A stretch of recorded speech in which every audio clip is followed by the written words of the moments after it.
In recent years, a traditional Chinese shoe manufacturer in Tianjin has been striving to adapt to the trends of the times, pioneering innovations and rejuvenating traditional Chinese footwear in the new era. Created in 1911, Lao Mei Hua is a century-old brand famous for its handmade shoes and clothes. It was recognized as a China time-honored brand in 1993. 千层底布鞋是108道工序，分4大步。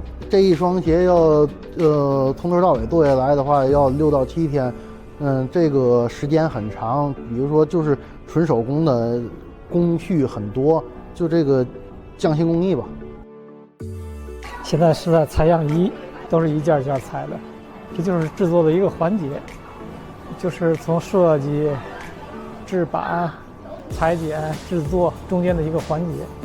当自己的付出得到顾客的认可，看到顾客一个个就是比较满意的接受这件成品的时候，自己心里也有一种成就感和自豪感。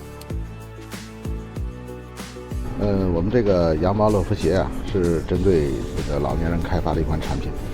首先它有一个非常强大的防滑功能，这是我们一个专利的防滑底纹，里面是羊毛，中间夹层呢放的是太空棉，一个双层包纹，这是一个防水材的设计。这款鞋现在我们卖的相当好。